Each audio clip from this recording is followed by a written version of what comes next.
Monitor published an analysis with a headline that captures this precisely. China plays peacemaker while letting America bleed. China calls for peace in every statement. China buys Iranian oil through every sanction. China presses Iran toward talks when that serves Chinese commercial interests, as the Hormuz opening did. And when those talks collapse, when Iran refuses to travel, when America seizes a Chinese origin ship, China says nothing because the current state of this war, extended, inconclusive, expensive for America, profitable for China, is better for China than a clean American victory called the signal reader. In international relations, silence from a major power is never the absence of a statement. It is a statement. And the question is always, who is reading that silence and what are they reading into it? Iran is reading China's silence with precision. Here is what Iran reads. China's last public act was Wang Yi calling Araghchi on Thursday to press for Hormuz navigation. Since then, America seized a Chinese origin vessel. Iran vowed retaliation. Vance flew to Pakistan. Iran announced it would not come. And China said nothing. Iran reads that sequence as structural permission, not explicit permission. Deal before Wednesday, while unlikely, is not structurally impossible. But here is what the steel man cannot answer.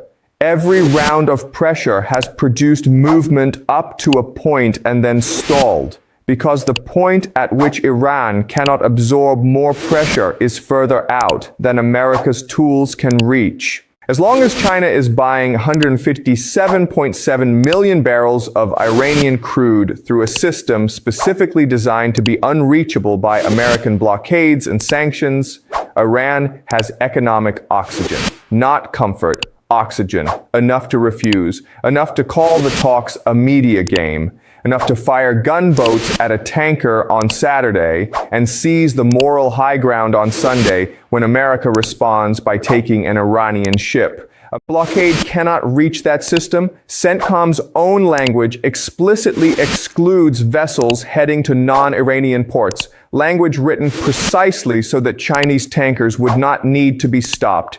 Here is what that means in practice. Trump announced on Truth Social that the U.S. Navy would seek and interdict every vessel in international waters that paid a toll to Iran.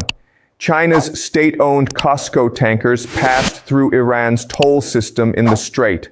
By Trump's own language, those ships should have been stopped. They were not. CENTCOM's operational language said something different. Consider what it would mean for China to speak. If Wang Yi issues a statement about the Tuska, calling on America to release an Iranian vessel that originated from China, China publicly confirms that the voyage served Chinese strategic interests. That opens the question of what the cargo was and what relationship China maintains with Iran's supply network. If Wang Yi calls Araghchi and presses Iran back to the table, China accepts accountability for whatever Iran does next, including walking away from any deal China helped broker. China does not want that accountability. China wants credit for any eventual deal without accountability for Iran's behavior in the meantime. So China calculates the cost of speaking versus not speaking and says nothing. And Iran reads that calculation precisely. Here is something nobody at any press briefing today has answered. Iran's foreign ministry confirmed this morning that Tehran will not be sending negotiators to Pakistan for the second round of talks. The ceasefire expires Wednesday. Vance, Witkoff, and Kushner flew to Islamabad anyway. And China, the country whose oil purchases give Iran the economic oxygen to refuse, whose satellite-guided Iranian strikes on American bases, whose Security Council veto blocked every enforcement mechanism America wanted, issued no statement about Iran's refusal. If China wanted to speak, it had the mechanism and the moment. The absence of a statement is itself a deliberate act. The act of choosing silence over speech when speech would have costs. The structural reason China's silence serves China better than pressing Iran is straightforward.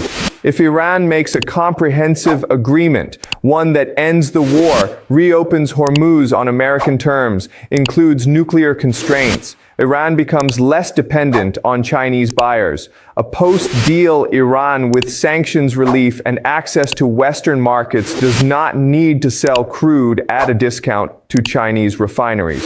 First, China has kept Iran economically alive. Before this war, Iran was exporting approximately 1.68 million barrels of oil per day. During the most intense weeks of the conflict, with Hormuz largely closed and American bombing at its peak, Iran exported 1.84 million barrels per day, more than before the war started. How does a country whose supreme leader was killed, whose nuclear facilities were bombed, whose air defenses were degraded, export more oil during the war than before it? But its foreign ministry says. Baghay said no travel. Azizi said today or tomorrow. That contradiction is not noise. It is information about which faction inside Iran is winning the internal argument right now. Iran has two governments in this negotiation. The diplomatic government, Arakchi, who flew to Islamabad for 21 hours, who called Hormuz open on Friday, who is still in back-channel contact with Pakistani mediators, and the IRGC government. These two Irans are genuinely in disagreement about how to handle this moment. And the reason that internal disagreement matters is that America is trying to make a deal with one Iran while the other Iran keeps firing on ships. The contradiction between Baghay's no travel and Azizi's today or tomorrow is the sound of those two Irans fighting the internal argument in real time.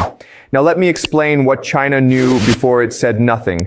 China has been the most important external actor in this war, not through force, not through declarations, through three specific things